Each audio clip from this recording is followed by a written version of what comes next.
Salas. We turn now to the Philippines, where a wave of extrajudicial killings has claimed thousands of lives since Rodrigo Duterte became president in June. During his campaign, Duterte vowed to crack down on drug users just like he did as a longtime mayor of the city of Davao, where his strongman tactics prompted Human Rights Watch to call him the Death Squad mayor. His promises to end crime during his presidential campaign earned him a new nickname, Filipino Trump. Well, on Thursday, a former hitman testified that while Duterte was mayor, he personally ordered him to carry out assassinations. The killings in Davao City started from 1988 to 2013. I think we have killed over 1,000 people in Davao City alone. The self-confessed hitman told senators that while Duterte was mayor, he once ordered him to kill Senator Leila de Lima, one of his outspoken critics. They decided in order to ambush you. Who decided to ambush me? Mayor Duterte. How did you know? We were told about it inside the office, so we just stayed there waiting for you. But you did not go up and just stayed at the entrance, so we just stayed there waiting. During the same hearing, a Philippine police chief said at least 1,500 people have been killed in police operations against illegal drugs. Another 2,000 murdered by unknown assailants are under investigation. That brings the total to more than 3,500 people killed during Duterte's 78 days as president. Before he was elected, Duterte admitted he was linked to a death squad in Davao.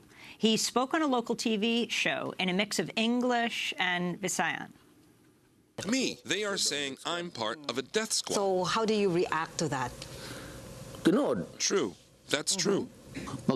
You know, when I become president, I warn you, I don't covet the position.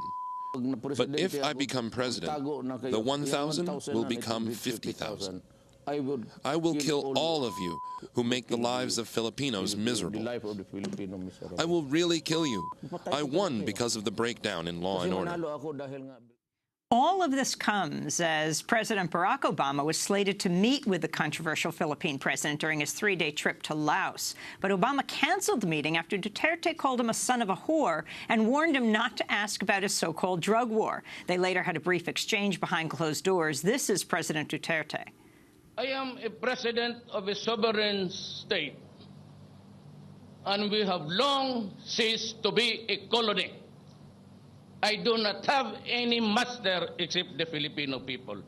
Nobody but nobody.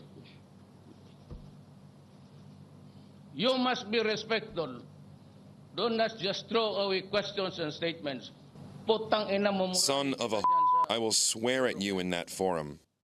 Well, for more, we're joined by Ninotchka Rosca, a Filipina activist, feminist, and writer, author of State of War, a novel set in the Philippines during the Marcos dictatorship. In 1993, she received the American Book Award for her novel Twice Blessed. It's an honor to have you with us, Ninotchka.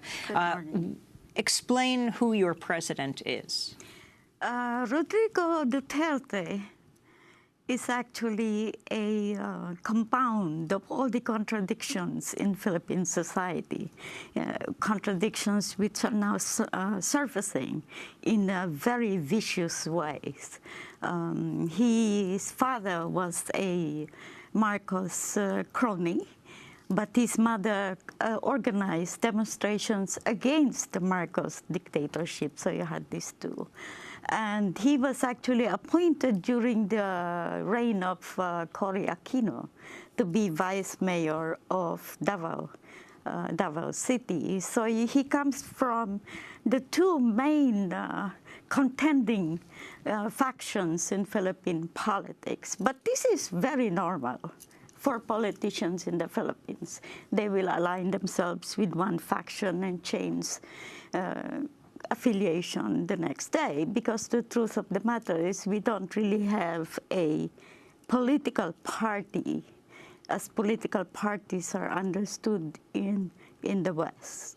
But how was he able to cobble together a victory to win the presidency, being so openly willing to say, I'm going to kill people if I feel it's necessary? I think there was an overwhelming sense of the effectiveness of the traditional groups of what would you call it, the traditional oligarchs. Duterte's alliance is built up of the left, Marcos cronies, and everybody else whom the Aquino faction had offended. Gloria Macapagal Arroyo, Estrada, and so on. So I think people were just tired of the constant roiling of these contradictions being postponed, the resolution of contradictions being postponed. So during Thursday's Senate hearing, you have this hitman who said that Duterte paid him to carry out summary executions while he was the Davao mayor. The Senate hearing was held to investigate this wave of extrajudicial killings that's claimed more than 3,000 lives during President Duterte's very short term here. 3 months. Yes. Senator De Lima, who used to be with the Commission on Human Rights of the Philippines, tried to investigate the reports of the Davao Death Squad, but she couldn't make headway on this because the witnesses would disappear or not die but run away and hide. I think she decided to open this partly because she has a certain amount of power now as a senator, and because the President Duterte went after her in a really vicious manner, coming out with revelations about her sex life, her love life, and trying to link her to drugs in the Philippines.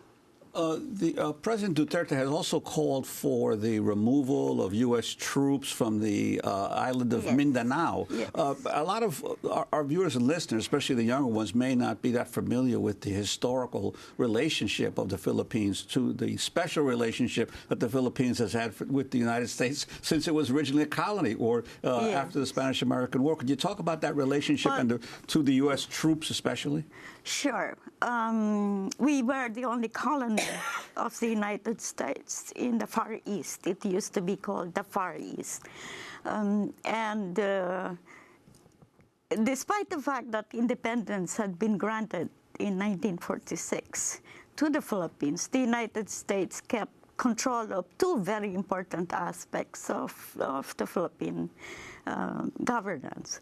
One is the military, because the Philippine armed forces grew out of the Philippine Scouts, which had been set up by the U.S. occupying troops to run after the revolutionary forces in the 1800s. So we have a military that is totally under the control of the United States. That's one. And then the United States has also kept control over our foreign policy. It's always been staunchly anti-communist, pro-United States, and so these two things. This has persisted to this day.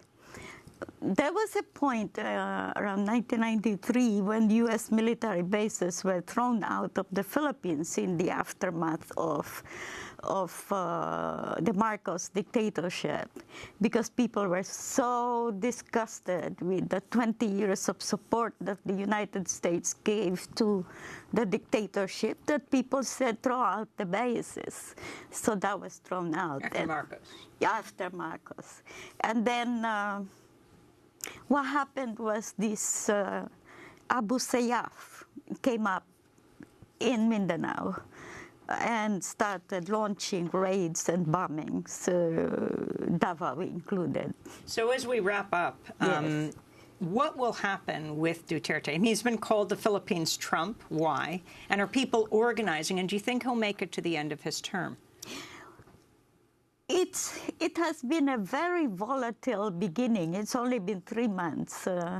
And what he has done is strengthen the police as a counterbalance to the military.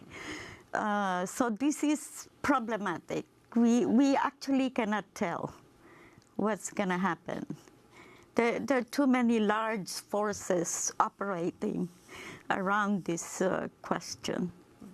Yeah. Well, Ninotchka Rosca, we thank you so much for being with us. Filipina activist, feminist, writer, author of State of War, a novel set in the Philippines during the dictatorship of Ferdinand Marcos.